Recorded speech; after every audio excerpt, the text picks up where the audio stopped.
What is going on, everybody? Welcome back to another video. This is part 2 of our September window recap for Concacaf. Obviously, the first one we have covered everything in World Cup qualifying, what's going on there in this final round and these group stages. But now for this one, we kind of want to talk about the 3 host nations that are going to be there for the World Cup of 2026 and how their friendlies went, because they're pretty much have nothing else. They have no more competitive matches except these friendlies.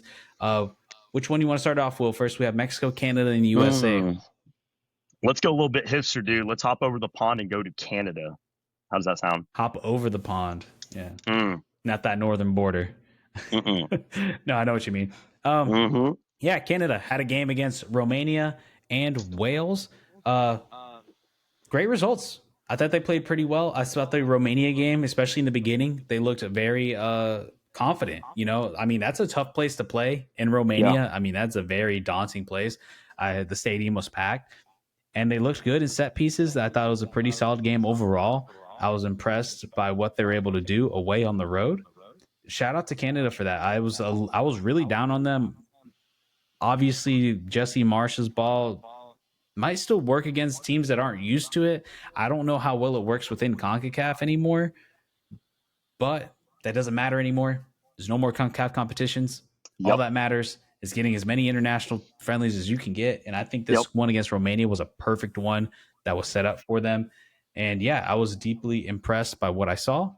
And yeah, and then we go to the Wales game. That one, not as entertaining, but they got the job done. And yeah, overall, I was pleased by Canada's window.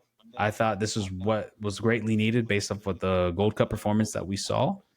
And yeah, man, I thought if anything, they probably had the most productive window out of the two teams, actually getting a chance to kind of be away and experience away fan bases. Yeah, I completely agree. Obviously, we know rolling in to October and November, they're going to be coming back home, playing at BMO Field, Vancouver, and all over Canada. So I think that's big and crucial for them. But like you said, this was a 6-point window for Canada. Can't complain. Obviously, guys like Jonathan David on the scoreboard. I believe Tejan Buchanan scored as well in that game. And I want to say Ali Ahmed. I mean, he is. I mean, we've given a lot of praise to Ali Ahmed. Very, very crucial the way he's looked. And even in that Wales game, Canada was discomforted. You could tell, obviously, many times, but they found a way to win. And that's a lot of things that a lot of CONCACAF teams struggle with, when they're not looking the best, or they're getting high pressed. They're just not able to pull out those results. But this is a Canada team that like you said, at the end of the day, it does not really, I mean, it'll matter obviously in the longer run, but right now in this longevity of looking to next summer, when you want to peak, that is the prime peaking moment for all these teams and players. Canada's on track. I'll keep it so real with you, Julian. I think we go into next summer. Canada gets out of the group. I don't think anybody will remember about that Guatemala game. I hate to say it. Maybe Guatemalans, maybe Chapines, but other than that, nobody's going to look back and think like, wow, dude, Canada was so bad. I think they just look back and they're going to see it. So good trajectory for Canada, and we'll see how they play in October. Yeah, I think the only thing I want to leave it off with Canada here is that they need to figure out what they want to do with that goalkeeper position. The back and forth between one St. Clair and It's Crepeau. weird. It's Me personally, I'm a Crepeau guy. I thought he proved himself in the Copa America. I thought St. Clair had some lapses in the most recent CONCACAF competitions. I think you got to roll with him. He's the veteran. He's looked good every single time he's played, at least to me, especially against the Romanian game. Like, this was in my opinion, a tougher team than Wales. But overall, I think Jesse Marsh needs to figure that out, and you just need to stick with one guy. Get him as many reps as you can. There's not very many, like we talked about. I think you got to go with Crepeau. Make the decision. He's the older veteran guy. You have Dwayne St. Clair. I think he's a solid backup. I think it's a good situation to have. But overall, I think Crepeau has been the better, more consistent player for Canada. And quite honestly, I'm not entirely sure why he's even losing the spot right now. Maybe Canadians let me know why. Because from what I've seen, I don't get it personally. Yeah, agreed. But let's move on to the next team. What do you want here? You want USA or Mexico? Let's go. You know what? We went with the Maple Leafs. Let's go down south of the border to Los Estados Unidos. Okay. Okay, USA if United you States. can't speak So Spanish. So no. there is like it seeing the USA fans is just hilarious. There is like two different tides that happened this camp. You had the first game against South Korea.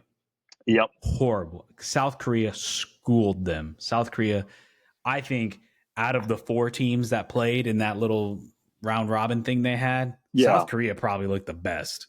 They I looked was super impressed by good. what I saw from. They look really good. They look flowing. They were the least talented team out of the four, but they came out of that window looking the best. I thought they played really well together. Obviously, this is not about South Korea, but Yeah. they got USA got cooked there. They just got completely outplayed. That Sun was a monster in that game. I mean, just the way they were playing in that final third was just like they could, USA was just getting absolutely cooked right there. But then you look at the second game, and then all of a sudden the tides have turned. People are looking up on the USA team and all this other stuff. Like, yeah, we're feeling great. And I'm like, yes, I would feel good. I think you've answered some questions. I think, but I also think there's a little bit of hyperbolicness to this. I mean, I think the worst team coming out of this window, out of that four, was Japan. Japan looked really Oh poor. yeah. Obviously, they were missing a lot of players. A lot they were killed by and plagued by injuries. So because of that, I don't know how much stock I can take into this USA game. And I think there's a lot of rational USA fans that kind of feel that same way. I think you're good that you got a result. I think you needed that uplift because just the constant beat down lately has been kind of rough. So I think it was a good solid result against a Japan team that you should have beat. And I think that's what a lot of USA fans want is just beat a team you're supposed to be that's Yeah. not in CONCACAF. Yeah, and I think they did that. Obviously, I still think you got to find a way to make certain players work. I'm sorry, man. Christian Roldan, he doesn't need to be in the lineup. He doesn't. He doesn't. Like, and Putsch came out later after that game saying he's Yeah. expecting in the October window that there is going to be very little MLS players. Mm, So I don't know if he treated this window as just kind of like an experiment, see what we got and who we can sprinkle in. But I yeah. think you got to find a way to make it work with Johnny Cardoso. There's no way you can't have a guy that plays who's a starter for Atletico Madrid, playing well for Yeah. Atletico Madrid, and not playing on your team like that, Yeah. not even getting called up. That's crazy to me. So you got to find a way to make it work. I don't think the answer is to just throw in Christian Roldan. So, like that's not the No, answer. You gotta find a way to definitely make not. it work. So I'm anticipating that the October window I think is where you can really start judging this USA team because I think that's where Pudge is really going to start kind of experimenting with the true first team players. So yeah, as much as I don't want to be I don't want to bring down everybody's parade, but let's not hype up too much. I think this Japan team was very underwhelming, and they looked even worse in this USA game. One guy I think out of this USA roster that really made a name for himself and is now going to kind of push himself, not a starter, but for sure a spot, is Alex Dejas.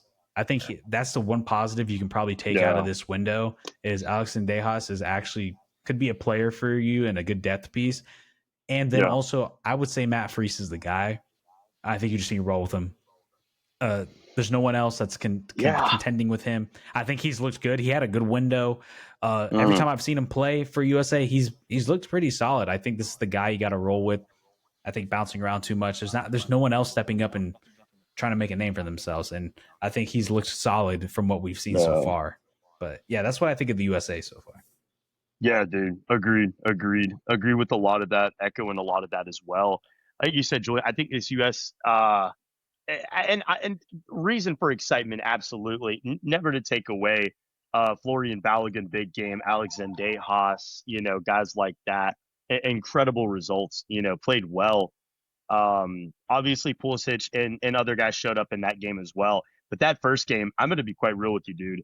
I think a lot, and I saw it, and I saw a lot. And if I'm not wrong, I was looking at the stat since Pochettino had taken over as the head coach, national team, United States men's national team, he had never beat a top 30 team in the FIFA rankings. And that just kind of blew my every top 30 team that he played, whether it was Panama, lost in the Nations League. Canada lost in the third place game. Turkey and Switzerland in friendlies lost to them. Gold Cup final lost to Mexico. And then going out of that, South Korea lost to them. Lost to So, Canada. Oh, wait, Canada's not top 30. Never mind.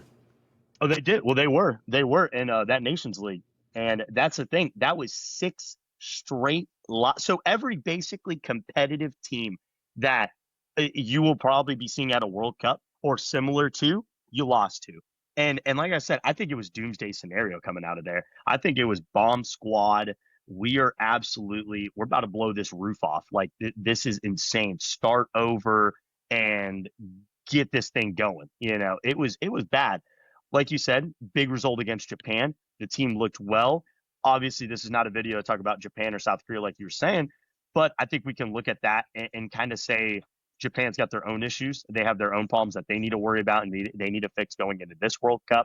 But yeah, I think good result for the USA at that end. I think they really saved a lot of heat if they would have lost that game. I think it Oh, would have been yeah. it would have been the world would have been ending. But yeah, like I said, dude, good results all around. I like the Zendeja shout. I'm with you on that. I think the MLS players, other than like a Matt Freeze, a Tim Ream, if you want to be specific, and I guess you could throw in a no. You know what? No, I'm not throwing in. He had a good window as well, Max Arson, but no, there's no reason to throw him also in there. I think you have other guys that, like you said, that we have not seen get called up in quite some time. Obviously, a McKennie, a Musa was missing, a Jedi Robinson, all those guys, and the rest of the crew. So once you're able to start really piecing in those guys, I will say it. This U.S. team, dude, they're like a little bit of a freaking panther right now. They're kind of they're just getting there. They're clawing it. They're getting there. So we'll see how it goes. But Mexico, I'll let you kick it off first. No, you can go. I'll let you go Okay. first. I went first on USA. I'll roll it real quick, dude. Listen, I think good. Mm, it's hard. Certain ways you could look at this and say good window, not bad, good results. You learned some things about the team. You found some stuff out. Other things you can look at and say, other fans would say it was a disaster. It was horrible. I have to say, dude, we talked about it a little bit earlier in some of our other episodes, Julian. This Mexico Japan game reminded me of like an Honduras Haiti snooze fest, boring. Nothing was going on. That game genuinely just it made me like cringe. Like and that was very very bad. And to see how Mexico like kind of it just seemed like Japan almost kind of left the door and was like, hey, we're gonna play, But you could tell Japan was at like 55, 60%, not even going that full 100. In Mexico, I mean, just bad, dude. Bad transition, bad movement, not the best.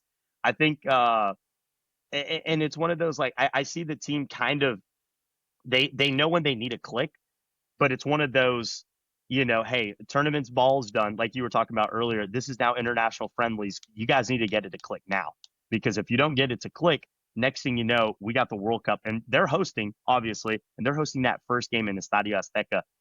It's going to be right out the door. So I think Mexico looks a little bit slumberish, kind of like the USA did in that first game.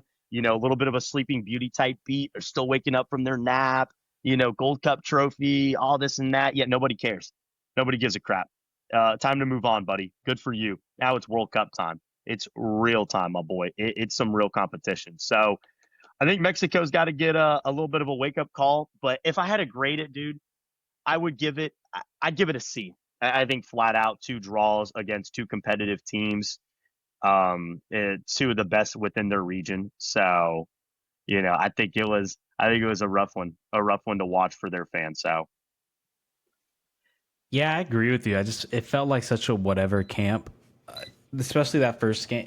You know what it yeah. felt? It felt like they played to the level of each of their opponents in this window. It's Mm, like Japan, they played to the level of this Japan team. hmm And then for the Korea game, they played to the level of Korea. You could arguably say that they were a little bit better than Korea. They made a little bit more chances. They had the ball more. But I would say Yeah. that was a pretty even match. I thought that was a really well played game. Obviously, we can't take too much stock into possession because I want to say Korea kind of wanted them to do that. They kind of Right. each team I felt like did what they wanted to do, and that was just one of those games that like the complete opposite of the Japan game where they were both doing the same exact thing and just became a snooze fest. Versus this Yeah. game, I felt like they both did what they wanted. Both teams did what they wanted to do, and they looked pretty competitive. Yeah. One one thing I will say, the biggest thing I could probably think of coming from from the Mexico side of it, that's probably a plus. And I think you got to keep on calling him up.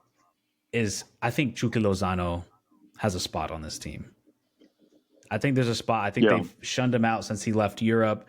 Obviously, there's a lot of that rivalry between USA and Mexico, and the idea of an MLS player making the Mexican national team is like so like out of this world. Like no one, like why would we ever do that? But I yeah, think this is a Chucky Lozano guy who, he's playing consistently. He's playing decent over in San Diego. I mean, bro, the border's right there. He's basically in Liga MX. Like, come on. But either way, no, I think there's no one else who can really play a right winger for this Mexican team, yeah, and this guy can be that. Or just it just feels like Mexico just doesn't have a lot of winger. Alexi Vega has been playing well for Toluca, but kind of whatever for Mexico. Not that he's been bad, but I just think he's just whatever. I think you do a little bit better there. And then singing the South Korea game, I felt like Chucky Lozano has done a really good job of kind of making his name and his presence known for that game. So yeah, I think that's probably the one plus that you're getting out of this window is that I would arguably say Chuki's back. I thought he had a pretty decent window. Obviously, he didn't start the first game, but then he started the second game, and I thought he looked okay. I thought he looked decent. He looked to be the best winger option for this Mexican team. yeah. Before we end, Julian, I know like you said, this was a USA, Canada, Mexico video talking about Concacaf. Massive shout out to the Korean fans. That game against the United States, 80% Koreans screaming for Heung-min Son. It felt like Seoul, dude. And that environment was insane. That was awesome to watch. It reminded me a lot of that Colombia USA game previewing into the Copa America, just dominated by the away fans. I guess that's the unfortunate truth for the United States. A lot of your home games are going to feel like away games a lot of times. But So yeah, they always play in Ohio. They corrected their mistake in that Japan game and played in Cincinnati. oh yeah, oh yeah. That's the There's only no way option. that game was being played in LA or or San Francisco or whatever. Yeah, yeah. But yeah, I want to thank everybody. If you made it to the end of this video, we greatly appreciate it. We love you guys. Let us know in the comments down below. What do you think of what we just talked about? Our thoughts, our opinions, whatever it might be. And yeah, we'll see you guys in the next one. We're going to be covering the next October friendlies. Those are going to be a little bit more interesting. So yeah, be sure to like, subscribe to keep up with those videos. And yeah, guys, peace out. Peace.